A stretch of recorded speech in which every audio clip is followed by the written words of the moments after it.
بسم الله الرحمن الرحیم. شروع کوم په نامه د خدای چې ډیر مهربان او رحم کوونکی ذات دی.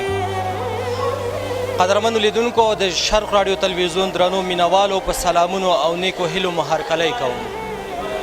د تیر په څیر یو ځل بیا زه توریالی ساحل د ژوند پړاوونه په خپرونه کې ستاسې کوربتوب کوم په دې هیله چې تاسې ټول روغ جوړ او د ژوند په چارو کې سرلوړي او بریالي اوسئ. قدرمنو لیدونکو تاسې ګورئ چې موږ د امورو کار د ټولنیزو چارو د معلولینو معیوبینو او د شهیدانو ریاست ته راغلي یاستو چې دلته زمونږ هغه بېوزله هیوادوال دلته زمونږ هغه بېوزله کورنۍ هغه غریب او فقیر کورنۍ زمونږ هغه یتیمان ماشومان چې د پلار د مینې څخه بې برخې پاتې دي دلته نن په دغه اداره کې 258 هغه واړه واړه ماشومانو سره چې یتیمان دي دوی سره به مرستې کېږي. دا مرستې د نیکمرغه اختر په مناسبت دي چې زمونږ هغه بېوزله هیوادوال چې نشي کولی چې د اختر لپاره جامې واخلي ځان لپاره سپلی واخلي او داسې نورو شیانو ته چې په اختر کې ورته اړتیا لري واخلي ځکه چې پلار یې نشته یتیمان دي دوی ته به څوک اخلي. نن د امور کار د ټولنیزو چارو د معلولینو معیوبینو او د شهیدانو په ریاست کې دغه یتیمانو سره مرستې کېږي. په دغه اداره کې د امور کار د ټولنیزو چارو د معلولینو معیوبینو او د شهیدانو د ریاست د مسؤلینو نظر به هم اخلو د هغه واړه واړه یتیمانو ماشومانو سره به هم خبرې کوو چې دغه مرستې کومه کورنۍ سره کېږي دغه مرستې کومو یتیمانو ماشومانو سره کېږي په دې هیله چې د خپرونې تر پایه پورې موږ سره پاتې شي او دا خپرونه هم تر پایه پورې وګورو.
قدرمنو لیدونکو څنګه چې ماته یې یادونه وکړه چې په دغه اداره کې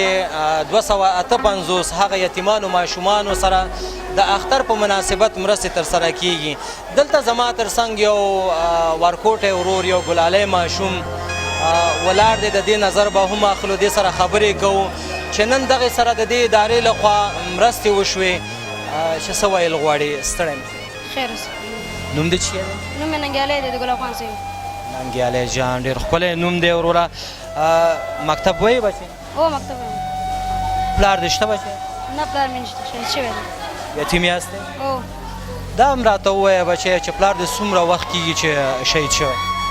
پلار مې 4 کاله کېږي چې شهید شوی. په روزنتون کې د استادانو څخه چې هلته تاسو ته زده کړې درکوي همدارنګه د هغه ادارې د مسؤلینو څخه راضي یاستې بچې؟ او بالکل راضي. په وخت باندې راځي تاسو ته په روزنتون کې درس ښیي ستاسې پام کوي؟ هو خوشحاله اوسئ ننګیالی جانه. نن چې تاسو سره په دغه اداره کې هغه 258 یتیمانو ماشومانو سره چې ستا په څېر د پلار د مینې څخه بې برخې پاتې دي هغوی سره هم دغه مرستې وشوې تا سره دغه مرستې وشوې پلار د بچی نشته دی او د اختر لپاره جامې د نوې سپلی د نوې همدارنګه نور شیان د نو زړه کې د کوم احساس راځي او دغه اداره تا سره مرستې وکړي هغه مسؤلین به دغه ادارې ته ګوري بچی څه ویل غواړي لږ هم ډېر ښه احساس لري ځکه اختر لپاره موږ کالي نه درلودلې چپلکې هم نه درلودلې دوی له موږ سره کومک وکړو نوې چپلکې راکړې نوې کالي راکړې موږ ډېر خوشحاله یو انشاءالله د ادارې څخه د خلکو څخه موږ ډېر خوشحاله یو ښه بچی که دا هم راته ووایې که نن د پلار ژوندی وی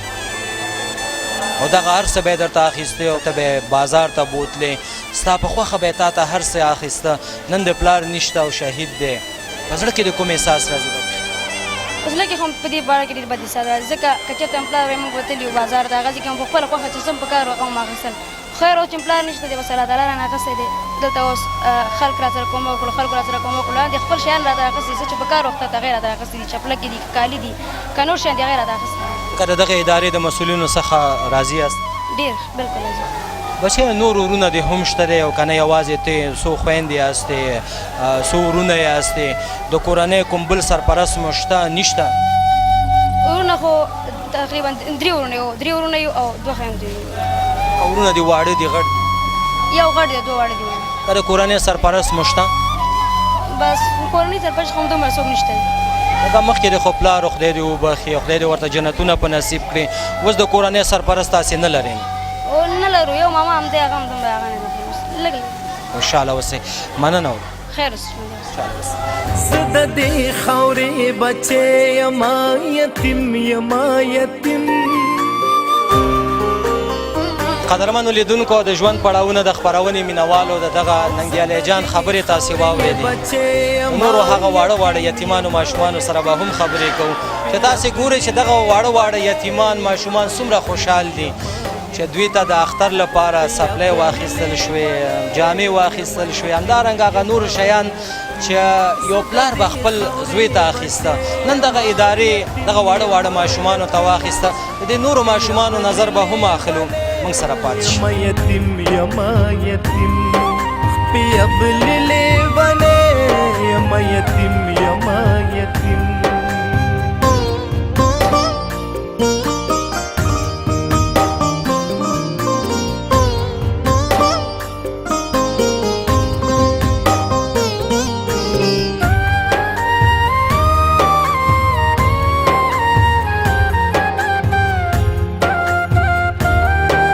درنو لیدونکو او د ژوند پړاوونه د خپرونې مینوالو تاسې ګورئ چې یو بل ورکوټی ګلالی ماشوم هم زما تر څنګ ولاړ دی د دغه ورکوټی ګلالی ماشوم نه هم یو څو خبرې اورو چې دی موږ ته څه ویل غواړي ستړی خدای دې وبخښه نوم دې چی دی نوم مې محمد حنیف دی محمد حنیف درس مکتب وایې هو کوم ځای په همدې امام بخاري کې درس وایم څلورم ټولګي شاګرد یم دغه روزنتون کې تاسې زده کړې کوئ هو په همدې روزنتون کې دننه موږ هلته مکتب هم لرو په همدې ځای کې موږ خپل زده کړې سرته رسوو بچی راته دا هم ووایه چې یتیم یاستې هو یتیم یم څومره موده کېږي چې پلار دې شهید شوی تقریبا 10 کاله کېږي په دې 10 کالو کې بچی کله ناکله درته پلار یادېږي هو یادېږي راته ولې نه زړه کې د کوم احساس راځي چې کله د پلار یادېږي درته په زړه کې د هغه کوم چغې سوري راځي هغه کوم فریاد یې په زړه کې راځي چې بچی د خلکو پلاران ژوندي دي او خلک رنګ په رنګ جامې اخلي خلک رنګ په رنګ ځان ته هغه خوراکي توکي اخلي هر شیانو ته چې اړتیا یې هغه اخلي چې ستا په زړه کې څه راځي کله چې مې راته پلار یاد شي ډېر خفه کېږم وایم چې کاشکې زما پلار ژوندی و اوس به د نورو خلکو غوندې وم خو زه د نورو بنیاد هدف او د نورو ټولنو څخه ډېره مننه کوم چې له موږ سره مرسته کوي او موږ داسې احساس نه پرېږدي چې زموږ پلار مړ دی موږ ته داسې احساس نه راځي چې زموږ پلار مړ دی ډېره مننه د هغوی څخه کوو قدرمنو لیدونکو د ژوند پړاوونه د خپرونې مینوالو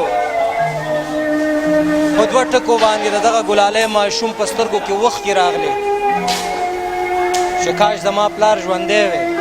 نن به ما ته هر ډول هغه شیان به یې اخیستی وی د اختر لپاره به یې راته جامې هم اخیستې وی سپلی به یې هم اخیستې وی همداسې نور شیان به یې هم راته اخیستې وی خو بیا هم د دغه ادارې څخه یې ډېر مننه وکړه چې پلار مې خو نشته دی خو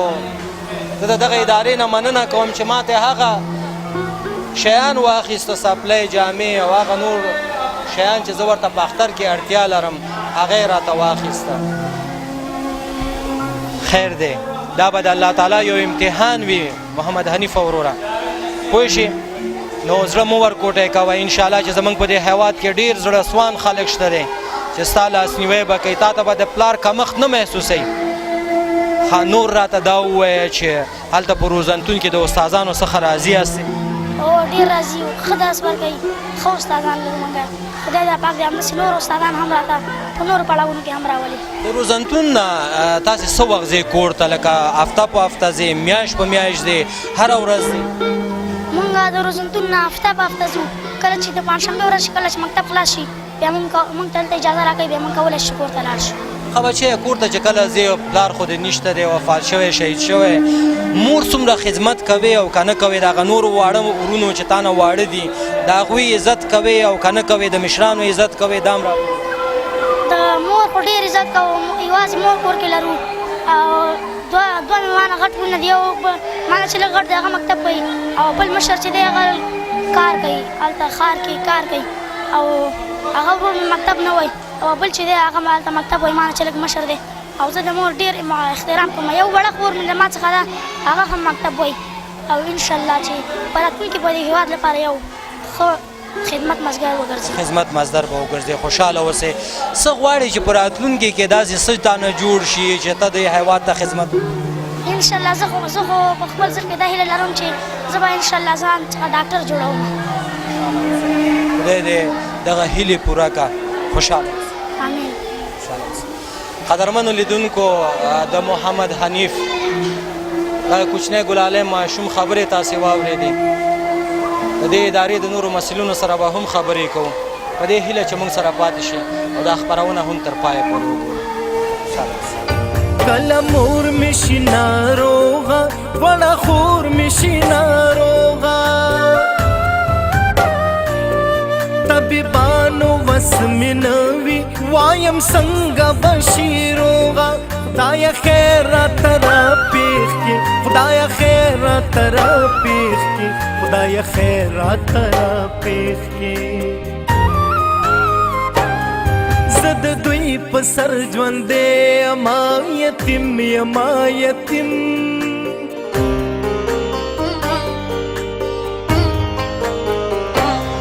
زه د دوی په سر ژوندی یما یتیم یما یتیم قدرمنو لیدونکو د ژوند پړاوونه د خپرونې مینوالو د کار ټولنیزو چارو شهیدانو او معیوبینو رئیس صاحب الحاج عبدالحکیم شیرزاد صاحب زما تر څنګ ناست دی چې نن تاسې ولیده چې 258 کورنیو سره هغه زموږ یتیمان ماشومانو سره مرستې وشوې د عبدالحکیم شیرزاد صاحب څخه اورو چې د نن ورځې د دغه مرستو په اړه راته معلومات راکړي ستړی مې شي په خیر راغلی شیرزاد صاحب مننه بسم الله الرحمن الرحیم په لومړي قدم کې تاسو ته او ستاسې د میډیا له لارې نه ټولو لیدونکو او اورېدونکو ته سلامونه احترامات وړاندې کوم بیا یادونه کوم چې نن ورځ د دنیا د فرهنګي هدف چې ترکیې هېواد د خوا نه دغه موسیسه حمایه کیږي زموږ د روزنتون یتیمو اطفالو سره 250 تنه اطفالو سره د اختر په مخه باندې د لباس تقریبا 4 کلمه پکې شامل وو کومک یې کړی دی د دې سره څنګ کې موږ دې ته ورته په نور روزنتونونو کې تقریبا 2.5 یتیم اطفال لرو د خپلو امکاناتو نه همدارنګه د موسساتو امکاناتو نه د تجارانو امکاناتو نه ځینې اطفالو ته د اختر په مخه لباس برابر شوی دی او ځینې لا پاتې هم دي دې ته ورته زموږ ډېری نور یتیم اطفال چې هغه د روزنتونونو نه بهر پاتې دي هغه هم همداسې بېوزله خلک دي فقیر خلک دي موږ ورته یوازې یوه برنامه لرو چې 200 اطفال په هغې کې موږ دخل کړي چې هغه د یتیمانو د سپانسر او کومک برنامه ده هدف یې هم دا دی چې تر یو حده پورې دغه فامیلونه حمایه شي او دغه طفل د تعلیم څخه پاتې نه شي خو په مجموع کې دې ملت ته په میراث باندې دغه 40 کاله جنګ څخه په زرګونو یتیم اطفال معلولین کونډې او شهیدان پاتې شوي دي دا یوازې کارونو اجتماعي ریاست یا په یوازیتوب سره دولت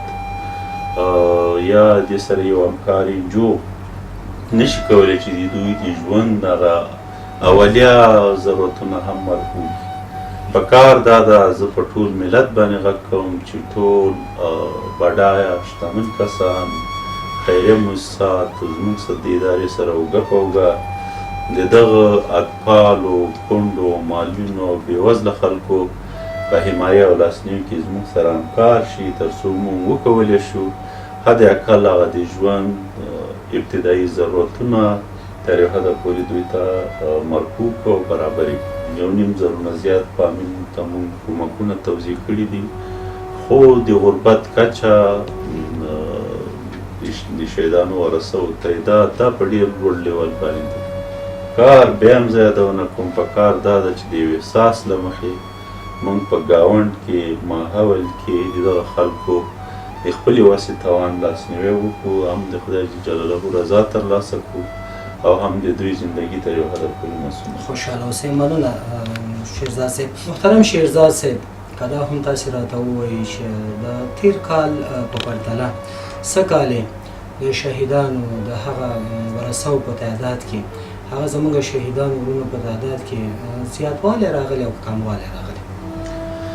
حقیقت دا دی چې مونږ ته دلته چې د شهیدانو ورثه راځي تقریبا 2-3 سیستمونه مونږ ته معلوم کېږي. یو د نظامي ادارو شهیدان دي چې د وزارت دفاع او داخله او د امنیت نه راځي او بل ملکي شهیدان دي چې په مختلفو پیښو کې مختلفو وختونو کې دوی په شهادت رسیږي. یې معلولین راځي د هغوی تثبیت لپاره هم یو خاص پروسه ده خو په تعداد د زرګونو کسان ملکي او نظامي شهدا هر کال زموږ په لیست کې اضافه کېږي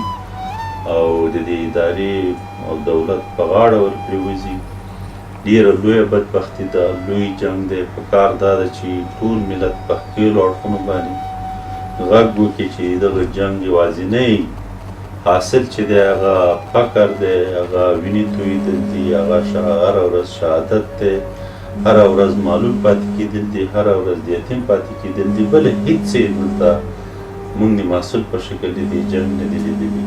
خدای دې وکړي چې اختر د بزرګو شپو رارسېدو په برکت باندې د دې ټولو په زړونو کې یو ترحم راشي او جنګ دواړه خواوې مذاکراتو ته داخل شي او د صلح په ټغر باندې راټول شي تر څو د دې بدبختۍ نه دا ملت خلاص شي. خوشحاله اوسئ شیرزاد صاحب. محترم شیرزاد صاحب که دا هم تاسې راته ووایي چې زموږ هغه کورنۍ چې خپل سرپرست یې د لاسه ورکړي او د کورنۍ سرپرست یې شهیدان شوي څومره کورنۍ به تاسې سره راجستر کړي؟ تقریبا موږ چې مالي امکانات ورکوو د شهدا ورثه او معلولینو ته په حدود د 18,000 د دوی تعداد رسېږي چې په دې کې 7,000 معلولین متباقي د 11,000 چې دي دا زموږ شهیدانو ورثه دي، هغه که ملکي دي که نظامي دي خو پخوانه پاتې شوي. دغه د شهیدانو ورثه ته تاسې یادونه وکړه د کتابچې په سر تاسې څومره پیسې ورکوئ؟ دوی ته د کتابچې په سر پیسې نه ورکول کېږي. دلته د یو نورم او معیار په اساس باندې دوی ته حقوق توزیع کېږي او دوی د حقوقو ته داخلېدلو او د حقوقو مستحق کېدل دا د کشفي امنیتي او قضایي ادارو مسؤلیت دی. یو معلول ته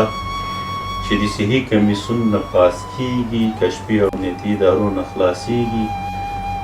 د هغه دپاره د معاش تعیین د معلولیت د درجې په اساس کېږي. که د یو چا د معلولیت درجه تر 9% پورې وي د دې کمیسیون ګډ کمیسیون نه تثبیت شي ده ته حقوق نه ورکول کېږي. که 10 نه تر 60% تثبیت شي دوی ته نیم معاش یعنې 10,000 افغانۍ ورکول کېږي د کال. که 60 نه اوچت وي 1.80 وي او د هغې نه اخوا وي نو هغه ته 100% معاش چې 80,000 افغانۍ د کال ورکول کېږي. د نظامي شهیدانو ته د هغوی د رتبې او د هغوی د معاش چې وظیفې په جریان کې دوی اخیستل د هماغې په معیار باندې د هماغه ځای نه سنجش کېږي او موږ ته رالیږل کېږي. ملکي کارمندان چې شهیدان کېږي هغوی هم د خپلې لایحې په اساس باندې د هغوی علم خبر ترتیبېږي او د معاش په نظر کې نیولو سره ورته خپل حقوق تثبیتېږي او د هغې نه خپل حقوق اخلي. هغه ملکي شهیدان چې هغه وظیفه ونه لري او ملکي وګړي وي او په جریان د جنګ کې شهیدان کېږي هغوی ته د ورثو په موجودیت کې چې څونه ورثه تثبیت شوي وي د میاشتې 15,000 چې کال هماغه 80,000 افغانۍ کېږي ورکول کېږي ولی قانون بیا هم شته دی چې که یو ورثه وفات کېږي هغه حقوق ته نه کټ کېږي که یو ورثه د 18 نه پورته عمر اضافه کېږي حقوق ته نه کټ کېږي ولې په قانون کې 3 موارد ښودل شوي دي چې هغه موارد نه وروسته ورته ورکول کېږي چې یا شاګرد مکتب وي یا محصل د پوهنتون وي یا واده شوي نه وي دا ښځه یا په عسکري خدمت کې مصروف وي نو دغسې د یو رول قانون او پروسیجر په اساس باندې دې ته معاشه واله کېږي نو دلته داسې هم شته چې یو چا ته ممکن د همدغه قوانینو په نظر کې نیولو سره یو چا 15,000 حقوق شي د یو چا 80,000 حقوق شي د یو چا 1.5 لک حقوق شي د کال نو موږ مکلف یو چې هماغه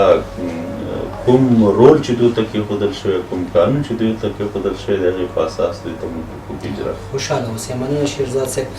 چې د خپرونې د پای شیبې دې غواړم چې ستا یو ښکلی پیغام واورم د اختر په مناسبت او هغه زموږ هېوادوال چې تاسې د شرق راډیو تلویزیون د لارې ګوري چې پیغام مو څه دی خلکو ته زه خپل پیغام په 2 برخو کې خلاصه کوم لومړنۍ برخه کې زه بیا غږ کوم په ټولو ملي تجارانو شتمنو باندې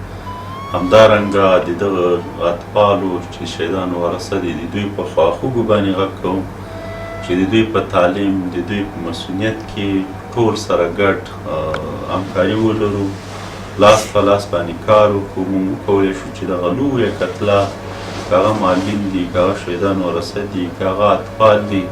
دوی ته تر یو حده پورې د همدغسې ملي حرکت او مجموعي حرکت له طریقه حمایه او کومک ورکړو په دې کې زموږ ټول شتمن باید کاملا برخه واخلي خیریه موسسات باید پکې برخه واخلي موږ دولتي ادارې کوم امکانات چې موږ ته قانون دوی حق ګرځولی دی او په لاس کې لرو د هغې اطمینان ورکوو چې موږ به ورته په وخت و زمان رسوو تر څنګ یې غوښتنه مې دا ده چې د اختر بزرګي شپې دي زه د جنګ په ټولو اړخونو باندې غږ کوم چې دغه بدبختۍ موږ ته دغه یتیمان دغه معلولین دغه فقرا دا موږ ته دغه جنګ د جنګ محصول دی او د جنګ موږ ته پیدا کړي دي زه غږ کوم چې راځئ ټول افغانان دواړه خواوړي او د دغه ملت په خاطر باندې د دغه مبارکو شپو په خاطر باندې د دغه اختر بزرګو ورځو شپو په خاطر باندې د ډېرو مسایلو نه تېر شئ او راشئ کښېنئ د سولې په ټغر باندې او د افغان ولس ته یو ارام راوړئ یو سکون راوړئ صلح راوړئ چې د صلح او په فضا کې خلک زندګي وکړي امن ولرو سوله ولرو فقر او غربت ونه لرو او په ارامه فضا کې زموږ ټول افغانان خپله زندګي وکړي قدرمنو لیدونکو د ژوند پړاوونه د خپرونې مینوالو د محترم شیرزاد صاحب خبرې تاسې واورېدې په دې هیله چې زموږ هغه ناراض وروڼه د شیرزاد صاحب دا پیغام یې اورېدلی اورې شي او د سولې په ډګر موږ سره کښېني قدرمنو لیدونکو د ژوند پړاوونه د خپرونې مینوالو دا وه زموږ د نن ورځې خپرونه چې د امور کار د ټولنیزو چارو د معلولینو معیوبینو او د شهیدانو د ریاست څخه مو تاسو ته چمتو کړه قدرمنو لیدونکو که تاسې هم غواړئ چې موږ ستاسې ادارو ته راشو او ستاسې هغه د مرستو یو کلیپ جوړ کړو بیرته د شرق راډیو تلویزیون د لارې تاسې ته نشر کړو او که هغه بېوزله غریبه او فقیره کورنۍ هم غواړي چې موږ د هغوی کور ته راشو او د هغې د ژوند په هکله یو کلیپ جوړ کړو او بیرته د شرق راډیو تلویزیون د لارې نشر کړو نو تاسې کولی شئ چې د هیلې خیره ټولنې په وایبر شمیرو باندې موږ سره اړیکې ونیسئ چې زموږ د هیلې خیره ټولنې د وایبر شمیرې دي چې دمګړی ستاسې د تلویزیونونو په پرده باندې هم تاسې ته ښکاري یادونه هم تاسې ته کوم د هیلې خیره ټولنې د وایبر شمیرې 0039 200 زموږ بله شمیره دی 0039 راځئ قدرمنو لیدونکو د ژوند پړاوونه د خپرونې مینوالو چې لاسونه لپه کړو د خپل هغه ټولو یتیمانو ماشومانو ته وایم چې راځئ د الله په لورې خپل لاسونه لپه کړو او لاسونه اوچت کړو